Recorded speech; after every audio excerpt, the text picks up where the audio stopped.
할렐루야. 우리 옆에 계신 분도 한번 인사하겠습니다. 새해 복 많이 받으세요.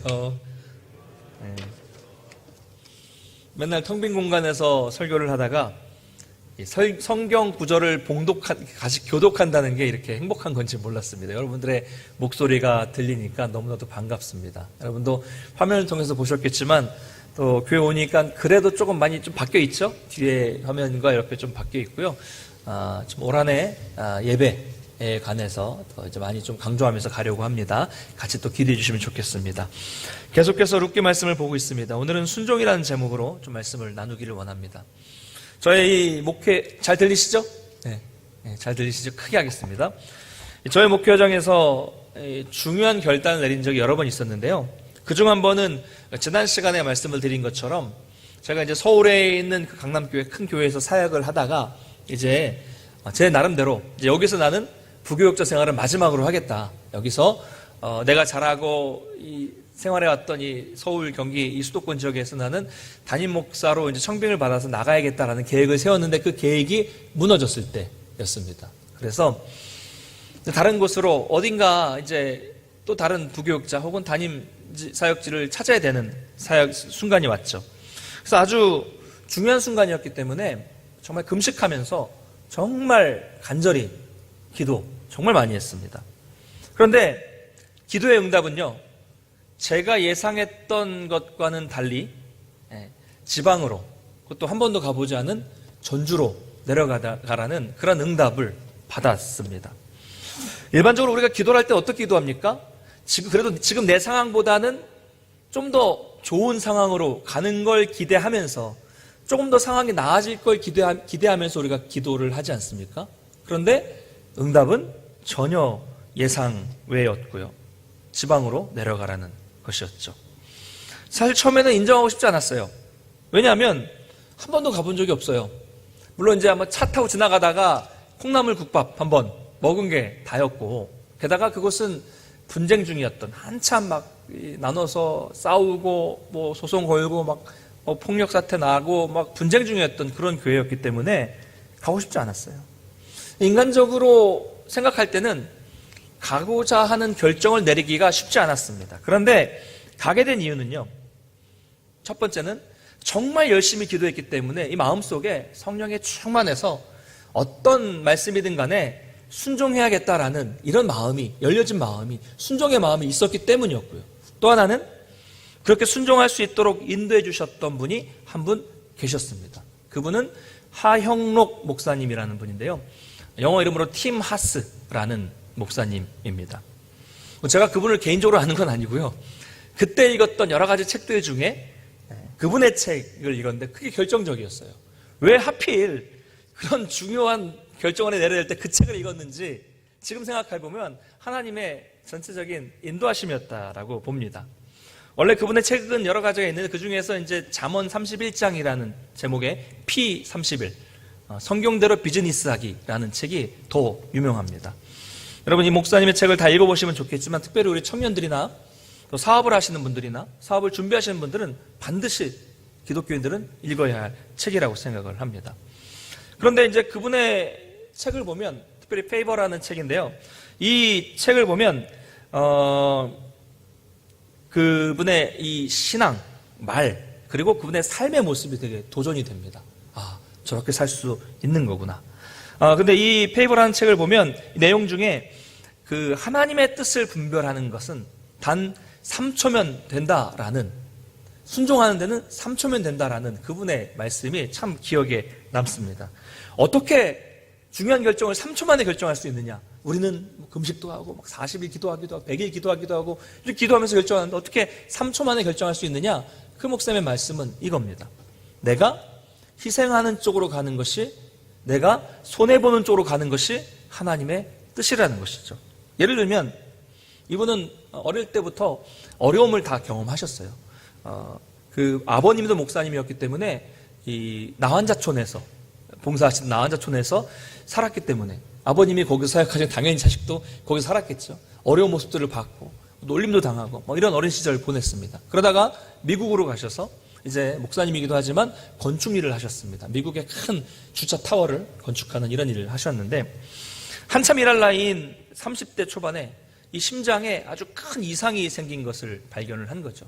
일상적인 생활에 불가능할 정도의 그런 질병이었습니다. 그래서 심장을 이식받아야만, 지금 있는 심장으로는 못 사는 거죠. 다른 사람의 심장을 이식받아야만 살 수 있다는 진단을 받았습니다. 그래서 병원에서 대기 중이었어요. 그런데 어렵게 본인의 차례가 되어서 자신에게 이식할 심장을 받게 되었습니다. 그런데 하필 이때 옆방에 더 심각한 심장 이식 환자가 들어온 거죠. 이 환자는 이 심장을 이틀 안에 이식받지 못하면 죽게 되는 환자가 들어왔다는 소식을 듣게 되었습니다. 자, 어떻게 했을까요? 이 목사님이요, 하나님이 주신 마음에 그 부담에 순종을 해서 자기에게 와야 할 이 심장을 그 사람에게 양보하죠. 무슨 밥 한 그릇 양보하는 게 아니라 이 심장을 양보하는 거죠. 심장을 양보하는 거. 그래서 의사에게 물어봅니다. 저 사람은 얼마 버틸 수 있습니까? 이틀입니다. 그럼 저는 얼마나 버틸 수 있습니까? 일주일입니다. 정말 관리를 잘하고 정말 운이 좋다면 한 달까지는 버틸 수 있지만 그 이상은 어렵습니다. 라는 얘기를 들었죠. 그런데 그 중대한 결정을 하는데 단 3초밖에 걸리지 않았다는 거죠. 의사와 이렇게 대화를 하고 의사가 돌아와서 나가려는 순간 1초, 2초, 3초 만에 결정을 내립니다. 엄청난 거죠. 자, 어떻게 됐을까요? 그분이 그 이후에 돌아가셨다면 이런 책도 없고 이런 얘기도 제가 하지 않겠죠. 어쨌든 그분의 이런 단적인 예인데요.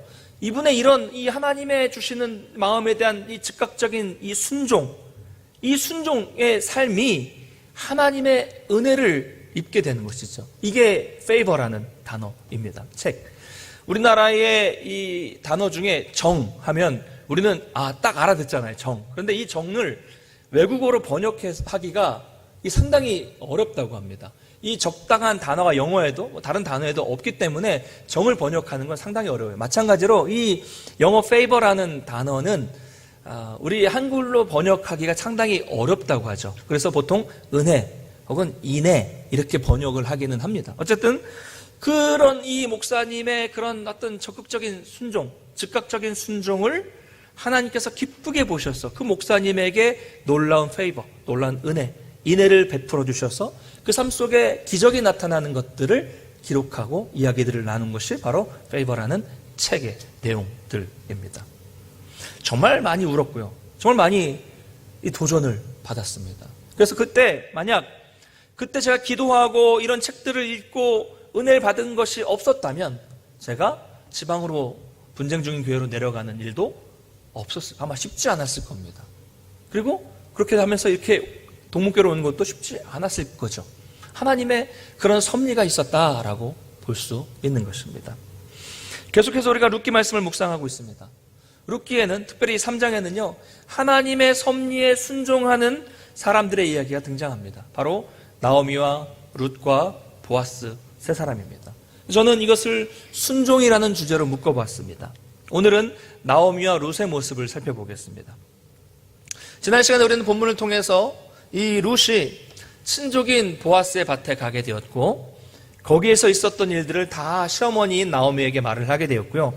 나오미는 이 모든 것들을 쭉 들으면서 그의 영적인 감각이 회복되었고 민감하게 분별할 수 있는 그런 신앙인의 모습으로 회복되었다라는 내용을 살펴보았습니다. 나오미는요 이 모든 일들을 생각해 보면서 이 모든 것 속에는 하나님께서 친히 개입해 주시고 손을 푹 넣으셔서 하나님께서 인도해 주시고 있다는 것을 경험하게 깨닫게 된 것이죠. 그리고 그 하나님의 인도하심을 깨달았을 때 좀 더 적극적으로 그 하나님의 섭리와 하나님의 뜻에 순종하고자 하는 모습이 오늘 본문에 나타나고 있습니다. 그건 뭡니까? 기업 물을 자인 보아스와 자기 며느리인 룻을 연결시켜 주려는 적극적인 행동, 순종의 모습이 나타나고 있는 거죠. 자, 그런데 저는요 이 본문을 어렸을 때부터 읽으면서 정말 이해가 되지 않았습니다. 룻기 읽으면서 일단 내용 자체가 좀 어려웠고요. 문화적으로도 또 배경 지식이 없었기 때문에 더 어려웠죠. 또한 이 본문에 대한 좀 약간은 엉뚱한 피상적인 그런 설교들로 인해서 더 혼란스러웠습니다. 읽어도 이해가 안 되고 들어도 이해가 안 되는 그런 내용들. 가장 이상한 것 중에 하나는 오늘 본문에 나오는 것처럼 나오미가 자기 며느리 룻에게 지시하는 이런 행동들, 이해가 도저히 안 됐습니다. 왜 이런 행동을 시켰는지를 몰랐고요. 이것을 제대로 이해되도록 설명해 주는 분도 제가 만나보질 못했습니다. 그리고 읽다 보면 왠지 이 성경에 이런 내용이 있다는 게 나 부끄럽기도 했고요. 나오미의 이런 방식은 너무 인간적인 계략, 인간적인 술수 아닌가라는 이런 생각도 들었습니다. 참 답답했어요. 여러분들은 전혀 안 그러신 것처럼 앉아 계시지만 저만 그런지 모르겠지만 너무 답답하고 이해가 안 돼서 이 본문을 보면서 많이 좀 자료들을 찾아보았습니다. 그랬더니 우리는 이 부분에 대해서 오해하고 있는 부분들이 참 많았다는 것을 알게 되었습니다. 우리가 자세히 살펴보려면요, 시간이 부족하고 다 볼 수는 없겠지만 핵심적인 내용들을 아주 간략하게 좀 쉽게 설명해 보도록 하면서 나누도록 하겠습니다. 먼저 우리가 2장 23절 한번 읽어보겠습니다. 룻기 2장 23절 같이 읽겠습니다. 시작. 이에 룻이 보아스의 소녀들에게 가까이 있어서 보리 추수와 밀 추수를 마치기까지 이삭을 주우며 그의 시어머니와 함께 거주하니라. 아멘. 자, 룻이 2장에서 보아스의 밭에 간 이후에 얼마 동안의 시간이 지났는가에 대해서 유추해 볼 수 있는 내용이 나타나고 있습니다.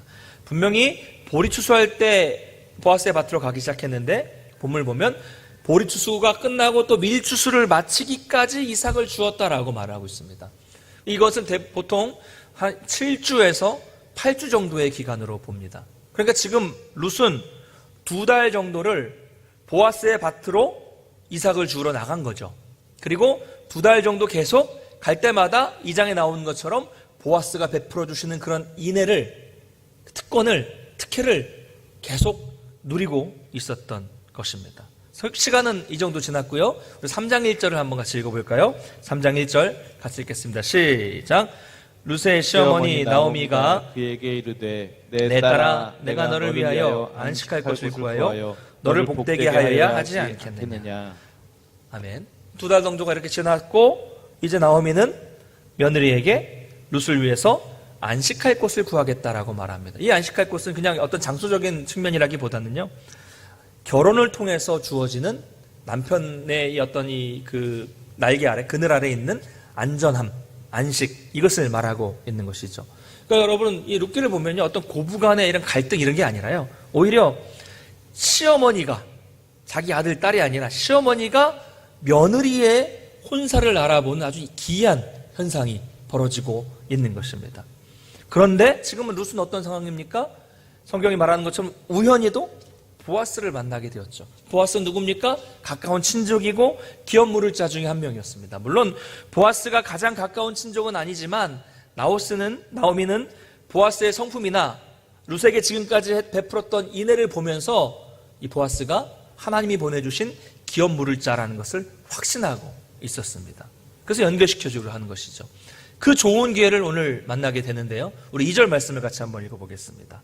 2절 같이 읽겠습니다. 시작. 내가 함께하던 하녀들을 둔 보아스는 우리의 친족이 아니냐. 보라, 그가 오늘 밤에 타작마당에서 보리를 까불리라. 아멘. 당시 여러분, 타작마당에서 보리를 까부는 날은 아주 중요한 날이었습니다. 고대에 이 날은 농사를 짓는 사람들 가운데 가장 즐겁고 가장 행복한 축제일이었죠.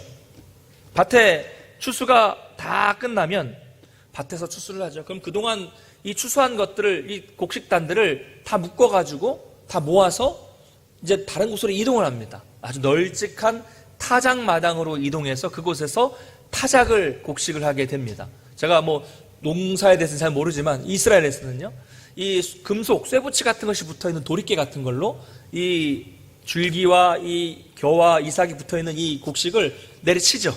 그러면 연해지겠죠? 그러면 나중에 그 내리친 것들을 다 큰 갈고리에 모아가지고 이렇게 훅 바람에 날려버립니다. 그러면 겨는 바람에 싹 날아가고 그 사이로 알곡들은 툭툭툭 떨어져가지고 바닥에 쌓이게 되는 것이죠. 이 작업을 계속 하게 되는 것입니다. 이렇게 타작을 하게 나면 알곡들이 많이 이렇게 쌓이게 되는 것입니다. 그러면 아주 늦은 밤이 되기 때문에 집에 들어가지 않죠. 왜요?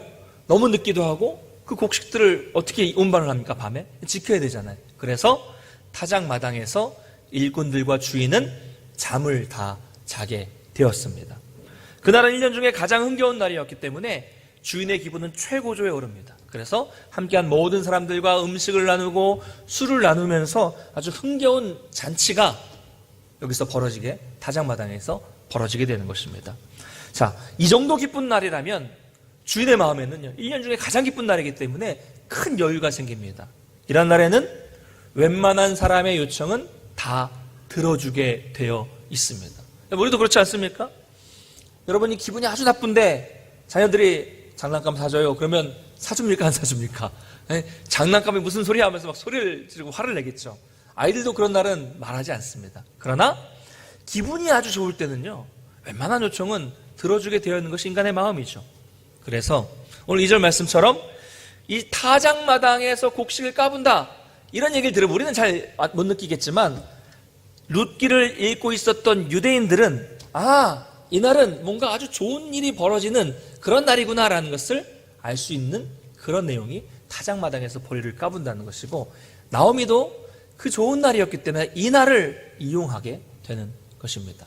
자, 이어서 우리 3절과 4절을 한번 같이 읽어보겠습니다. 3절 4절 같이 읽겠습니다. 시작. 그런즉 너는 목욕하고 기름을 바르고 의복을 입고 타작마당에 내려가서 그 사람이 먹고 마시기를 다하기까지는 그에게 보이지 말고 그가 누울 때 너는 그가 눕는 곳을 알았다가 들어가서 그의 발치이불을 들고 거기 누우라. 그가 내 할 일을 내게 알게 하리라 하니. 아멘. 나오미가 이제 앞으로 룻이 해야 할 일들에 대해서 아주 소상하게 알려주는 그런 장면입니다. 먼저 3절에 보면요, 목욕을 하고 기름을 바르고 의복을 입고 타작마당으로 내려가라는 표현이 나타납니다. 이 표현에 대한 오해가 제일 많았습니다. 왜냐하면 이 시간이 한밤중이에요. 근데 한밤중에 젊은 여성 며느리인 룻에게 이런 일을 시키는 나오미의 이런 의도에 대해서 해석하기가 우리 이 한국의 정서 문화에서는 이해하기가 어려웠기 때문입니다. 그냥 우리 기준으로 생각할 때는요, 어떻습니까? 마치 나쁜 시어머니가, 드라마에 다 시어머니들 거의 다 나쁘더라고요. 나쁜 시어머니가 젊은 이 며느리를 이용해서 돈 많은 남자를 유혹하기 위해서 보내는 것처럼 보일 수 있습니다. 우리 기준에서는요. 이 시대의 기준에서는. 물론 이렇게까지 극단적으로 해석하지 않지만 많은 학자들과 많은 설교자들은 이것을 목욕을 하고 기름을 바르고 옷을 입는 것에 대해서 신부 화장을 하고 신부 복장을 하고, 예를 들면 웨딩드레스 같은 거 그 시대에 그것을 입고 가는 것으로 해석을 했습니다. 저도 어릴 때 그렇게 들었어요. 근데 여러분, 상식적으로 생각해도 이상하지 않습니까? 한번 상상해 보겠습니다. 오늘날 야심한 한밤중에, 안동은 저희 용상동은 한 9시만 되면 깜깜해지는데 동네가 다 11시, 12시 이 야심한 한밤중에 인적이 드문 골목길에서 여성을 만났습니다. 근데 그 여성은 빛나는 웨딩드레스를 입고 있고 얼굴은 신부 화장을 하고 있고 머리는 이렇게 예쁘게 해서 말아 올려는 여자를 여러분이 밤 12시 깜깜한 골목에서 만났다면 여러분의 반응은 어떠실까요? 야, 정말 아름다운 한밤의 신부구나 이러면서 이쁘다 이렇게 생각하실까요? 아니죠? 예. 아니죠? 예. 아유, 젊은 여자가 안 됐네, 이런 생각하지 않겠습니까? 혹은 깜깜한 밤에 가로등도 없는 데서 그 사람을 만나면 무서워서 혼비백산해서 도망가지 않겠습니까? 그러므로 이것을 신부의 단장으로, 신부 화장과 신부의 단장으로 본다는 것은 말이 안 되는 거죠. 여러분, 당시에 집에서 목욕을 하는 건 불가능했습니다. 씻으려면 물을 길어와서 씻어야 되기 때문에요. 그러니까 여기서 목욕이라는 말은 단순히 손과 발을, 또 얼굴을 깨끗하게 씻는 것을 의미하고요. 기름을 바른다는 것은 감람류 같은 이런 향수를 뿌리거나 바르는 것을 의미합니다. 의복을 입는다는 것도 마찬가지인데요. 여기서 의복으로 번역된 히브리어는 그냥 바깥에 평상적으로 입는 겉옷을 말하는 겁니다. 겉옷. 이 단어가 성경 어디에도 화려한 옷, 꾸민 옷, 예쁜 옷, 고급 옷으로 쓰인 적이 한 번도 없습니다. 그러므로 여러분, 이 부분을 룻이 신부 화장과 신부 복장을 하고 몰래 야밤에 보아스를 찾아간 것으로 해석해서는 안 됩니다. 그럼 얼마나 이상한 행동입니까? 만약 룻이 그렇게 노골적으로 웨딩드레스를 입고 화장을 하고 그 밤에 보아스를 찾아갔더라면 오히려 나오미가 원했던 결과와는 정반대의 결과를 가져왔을 것입니다. 자, 그러면 왜 이렇게 말을 하는 것일까요? 이 의미가 무엇일까요? 이 의미가 무엇인가를 찾아보기 위해서 성경에 똑같은 표현이 나와 있는 부분을 찾아보겠습니다. 사무엘하 12장 20절을 한번 보겠습니다. 우리 화면 보시고요. 같이 읽겠습니다. 시작. 다윗이 땅에서 일어나 몸을 씻고 기름을 바르고 의복을 갈아입고 여호와의 전에 들어가서 경배하고 왕궁으로 돌아와 명령하여 음식을 그 앞에 차리게 하고 먹은지라. 아멘. 자, 이 내용은요 똑같은 표현이 나오죠. 다윗과 밧세바, 이 범죄로 인해서, 그렇죠? 다윗이 밧세바를 범하고 그로 인해서 낳은 자식이 있었는데 그 아들이 죽었습니다. 그 아들이 죽은 후에 다윗이 몸을 씻고 기름을 바르고 의복을 입고 평상복을 입고 먹었다라고 말하고 있는 것입니다. 똑같죠? 그러니까 이것은 뭘 의미하냐면 이제는 아이가 죽은 후에 그 아이를 위해 애도하는 기간을 끝냈다는 의미입니다. 옷이라는 것은 상복에서 일상복으로 갈아입었다는 얘기죠. 그러니까 이제는 일상의 삶으로 돌아갔다는 것을 의미하는 것입니다. 같은 맥락에서 보면 지금 나오미가 룻에게 하라는 그 행동은 룻이 애도의 기간을 끝냈다는 것. 누구를 애도합니까? 자기 남편의 애도의 기간을 끝냈다는 것을 외부에 알리는 역할을 하는 것이 씻고 기름을 바르고 일상복을 입는 거죠. 다시 말씀드리자면 깨끗이 씻고 기름을 바르고 일상적인 의복을 입음으로써 이제는 룻은 나는 과부로서 살 마음이 없다. 나는 결혼할 마음이 있다는 것을 모두에게 보여주는 거죠. 여러분 생각해 보십시오. 룻이 모압에서 돌아왔을 때 얼마나 많은 것들을 챙겨왔을까요? 별로 없었겠죠. 그리고 룻이 보아스의 밭에 보아스라는 걸 모르고 나갔잖아요. 나갔을 때는 어떤 복장을 입고 나갔을까요? 좋은 복장이요? 아니죠. 과부가 입는 과부의 복장을 입고 나는 과부라는 것을 보여주면서 그 정말 어려운 이삭 죽기를 하러 나갔던 거죠. 근데 이제는 뭐 제대로 씻었을까요? 일하러 나가면서 뭐 향수를 뿌렸을까요? 아니죠. 그냥 일꾼처럼 나간 겁니다. 그러나 이제는 깨끗이 씻고 향수를 바르고 일상 과부의 옷을 벗고 그냥 일상적인 옷을 입으라는 거죠. 그러면 보아스가 보면 어떻게 볼까요? 2달 동안 봤는데 전혀 다른 사람처럼 보이겠죠? 그리고 보아스에게도 이제 룻은 과부로 살 마음이 없다는 것을 보여주는 그런 것이 바로 씻고 기름을 바르고 의복을 입으라는 것입니다. 자, 그리고 또 나오미는 지시하죠. 뭐라고 말합니까? 보아스가 먹고 마시기를 다하기까지 그에게 보이지 말라. 그리고 그가 눕는 곳을 잘 보아두었다가 나중에 그의 발치에 누우라 라고 말을 합니다. 그러면 어떻게 됩니까?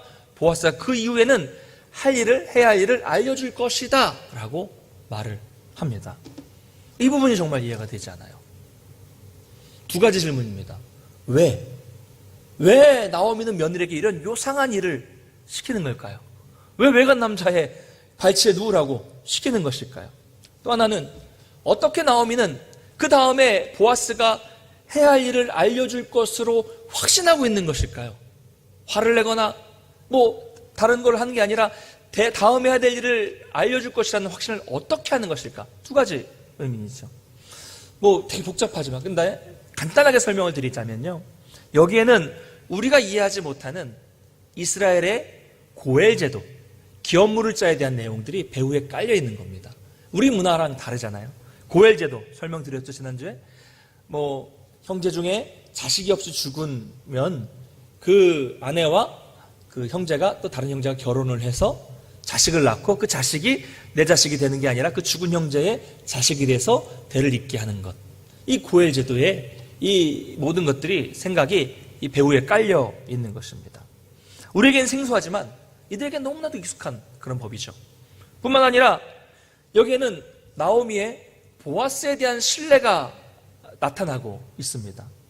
보아스에 대해서 룻기 저자는 계속 처음부터 뭐라고 말하고 있습니까? 그가 도덕적으로나 명성으로나 부로나 유력한 자다. 아주 유력한 자다. 신실한 사람이다. 인애를 베풀 줄 아는 사람이다. 그리고 이 일꾼들과도 하나님의 복을 빌어주고 그들도 이 보아스에게 복을 빌어주는 아주 믿음이 좋은 사람이다. 책임감이 있는 사람이다. 계속해서 이런 것들을 보아스에 대해서 강조를 하고 있습니다. 나오미도 그런 모습을 그 룻기 저자의 시각으로 보아스를 보고 있는 것이죠. 그래서 보아스가 이 고엘 제도를 알고 있는 보아스로서는, 하나님을 믿는 보아스로서는 이 정도는 충분히 이해하고 받아들일 수 있다는 것을 나오미는 확신한 것입니다. 여러분, 중요한 점은요, 이 나오미가 시키는 이런 행동이 우리가 보통 생각하고 있는 것처럼 남녀의 성적인 관계, 그건 잠자리를 의미하는 것은 아니라는 점이죠. 제가 이해하기 어렵던 것이 바로 이런 부분입니다. 우리가 우리 시대에 우리 생각으로 보니까 이상한 거죠. 만약 나오미가 그런 것들을 의도했다면 보다 더 성경에도 아주 직접적인 그런 표현들이 사용되었을 것입니다. 그러나 이 나오미가 시키는 행동은 보아스의 그 신실한 사람의 신앙의 양심에 호소하고 있는 것이고, 지금까지 하나님께서 자신들을 그 보아스에게로 인도해 주셨다는 것을 확신했기 때문에 할 수 있었던, 가능했던 일인 것입니다. 그래서 담대하게, 조금은 뭐랄까 당돌하게 이런 제가 이름을 붙여 며느리 중매 계획을 이렇게 세워서 실행에 옮기게 되는 것입니다.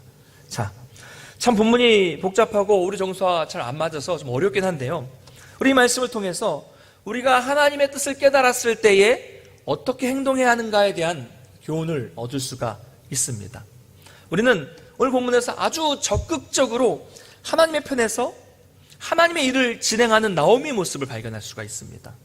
나오미는 하나님께서 섭리로 그들에게 준비해 주신 이 기회를 놓치지 않기 위해서 지금 과감하게, 아주 과감하게 일을 진행하고 있는 것이죠. 이 기회를 놓쳐서는 안 되겠다는 그런 과감함입니다.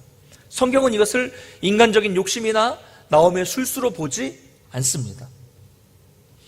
여호와의 섭리를 믿고 있는 신앙인의 적극적인 순종으로 그렇게 해석을 하고 판단하고 있는 것이죠. 여러분, 이게 중요합니다. 우리도 그렇습니다. 우리가요, 하나님의 말씀을 듣고 신앙생활 하다 보면 하나님에 대한 믿음과 확신이 생길 때가 있습니다. 아주 강하게 생길 때가 있죠.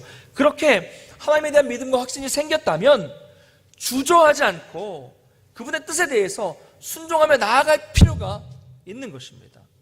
때로는 물론 기다려야 할 때도 있지만, 때로는 아주 우리가 과감하게 그 일을 위해서 진행해 나가야 할 때도 있다는 것입니다. 이것을, 이 때를 아는 것이 우리가 분별력이다, 분별의 죄다라고 말하는 것이죠. 여러분, 천국은 침노하는 자의 것이라고 예수님도 말씀하셨습니다. 때로는 이런 믿음의 모험도 필요할 때가 있습니다. 물론 여러분, 우리가 구원받는 것, 우리의 구원은요, 우리가 할 것이 아무것도 없어요. 내 편에서 할 것이 아무것도 없습니다. 구원은 전적인 하나님의 은혜죠. 100% 하나님이 은혜로 주시는 선물이 구원입니다. 우리 편에서 할 것이 아무것도 없습니다. 그러나 구원받은 우리 성도가 이 땅에서 살아가는 삶의 문제는 전혀 다른 것이죠. 그냥 가만히 있으면서 하나님께서 모든 것을 다 이루어주기를 기다리는 것은, 그것은 순종이라 말하지 않고 우리는 게으름이라고 말합니다. 영적 나태라고 말하는 거죠. 그렇다고 해서 우리가 이 땅에서 내가 50% 노력을 하고 하나님이 50% 노력을 해주셔서 100을 이루어서 나가는 것도 아닙니다. 여러분, 우리는 이 땅에서 100% 내가 할 수 있는 한 최선의 노력을 다 해야 합니다. 이게 순종이에요. 100%입니다. 100%. 동시에 하나님이 거기에 은혜를 부어주시기를 기다리는 것, 여러분, 이것이 우리 믿는 성도의 온전한 순종의 모습이라는 것을 여러분 반드시 기억하시기를 바랍니다. 나오미에겐 이런 게 있었던 것이죠. 자, 이게 나오미의 순종이었다면 그럼 룻은 어떻게 순종합니까? 우리 5절과 6절 말씀을 같이 한번 읽어보도록 하겠습니다. 5절, 6절 같이 읽겠습니다. 시작. 룻이 시어머니에게 이르되 어머니의 말씀대로 내가 다 행하리이다 하니라. 그가 타작마당으로 내려가서 시어머니의 명령대로 다 하니라. 너무 단순하게 순종하겠다고 다짐을 하죠. 어머니의 말씀대로 내가 다 행하리이다. 처음 말씀드렸던 그 목사님처럼 즉각적입니다. 그러나 사실 당시에 나오미의 말처럼 하는 것은 룻에게는 상당히 위험한 행동이었습니다. 왜냐하면 여성 혼자 그 야심한 시간에 나간다는 것 자체가 위험하죠. 사람들을 만나서 폭행을 당할 수도 있었고 죽임을 당할 수도 있었던 그런 일입니다. 오히려 남편을 얻기는커녕 죽을 수도 있었던 그런 일이죠. 그러나 룻은 그냥 다른 말도 없이 순종하겠다고 말을 했고 대답을 했고 실제로 6절을 보면 그대로 순종했다라고 성경은 말씀하고 있습니다. 왜 그랬을까요? 왜요? 먼저 룻은 시어머니가 자기를 이용해 먹으려는 마음이 있는 그런 시어머니가 아니라는 점을 알았습니다. 또한 룻도 나오미가 본 것처럼 이미 자신들의 삶의 배후에서 역사하시는 하나님의 섭리를 함께 본 것이죠. 그래서 이 룻과 나오미 사이에는 영적인 신뢰관계가 형성이 된 것입니다. 나오미가 시어머니로서 자신에 대한 인애가 있다는 것을 알았고요. 이 룻 역시 시어머니에 대한 인애의 마음이 서로 있었던 것입니다. 여기에는 어떤 고부간의 갈등 이런 것들이 전혀 없어요. 서로에 대해 인애를 베푸는 그런 아름다운 사랑의 모습이 보이고 있는 것입니다. 그래서 룻은 지금 나오미가 자신을 정말로 위해주고 있다는 것을 알았던 것입니다. 그리고 이제 나오미가 믿음이 회복되어서 믿음을 통해서 자신의 가문을 회복시키려는 마음으로 했던 제안이라는 것을 사심없이 받아들이게 된 것입니다. 그래서 즉각적으로 순종하고 있는 것이죠. 여러분, 사실 룻은 모압 여인입니다. 우리도 이해하기 어려운데요.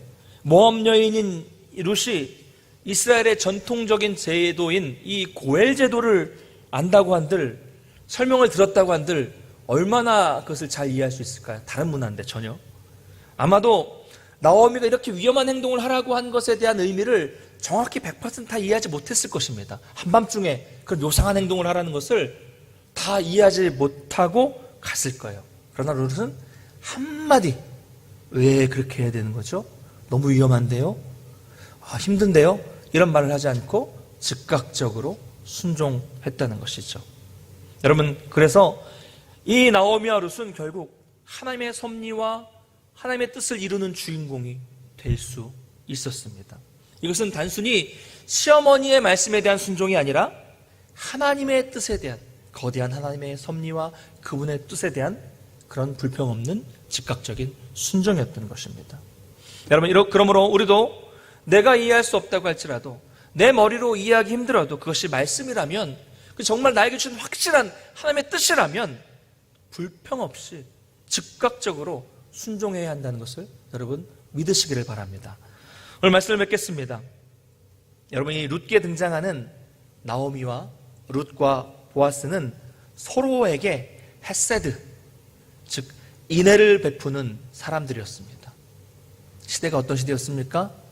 사사시대 때 말입니다. 사사시대에 모든 세상의 사람들이 자기 속에 오른 대로 자기 마음대로 살았던 이 사사시대였지만, 이 시대에도 하나님의 사람들은 서로에게 인애를 베풀어주고 하나님의 뜻에 순종하는 삶을 살았다는 것이죠. 이 암울한 사사시대에, 다시 말하자면 시대의 정신을, 그 시대의 가치관을 거슬러 올라가며 거스르며 살았던 믿음의 사람들이라는 것이죠.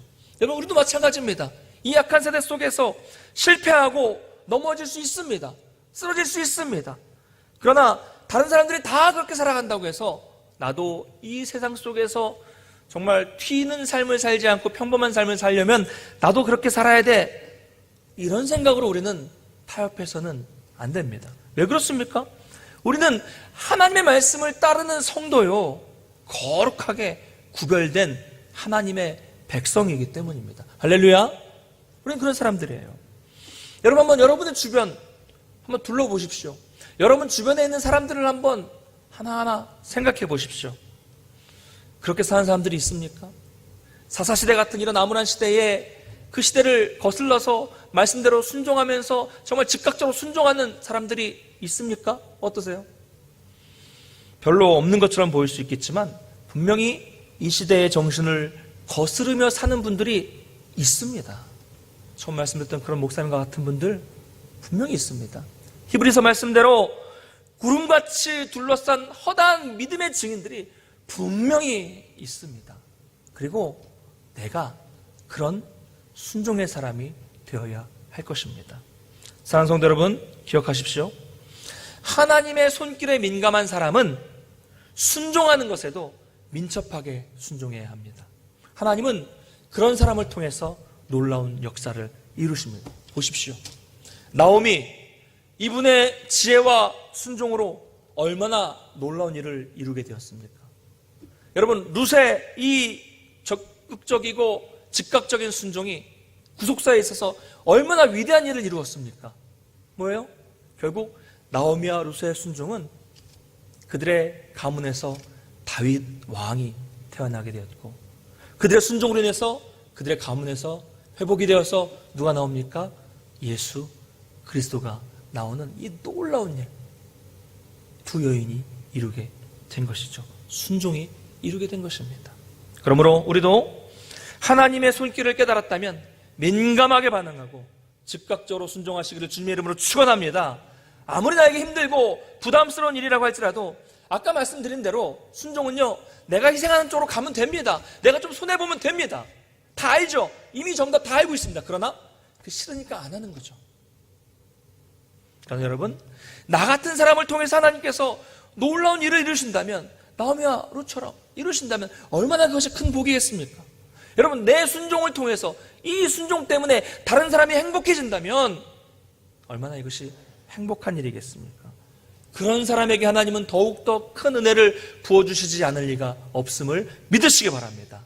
나오미와 룻이 하나님의 섭리와 뜻에 순종했을 때 룻기의 결론처럼 하나님께서 그들을 가장 선한 길로 인도해 주신 것처럼 우리 모든 성도님들도 하나님의 뜻에 순종함으로 인해서 놀랍게 베풀어 주시는 그 하나님의 인애를 날마다 경험하시기를 주님의 이름으로 축복합니다.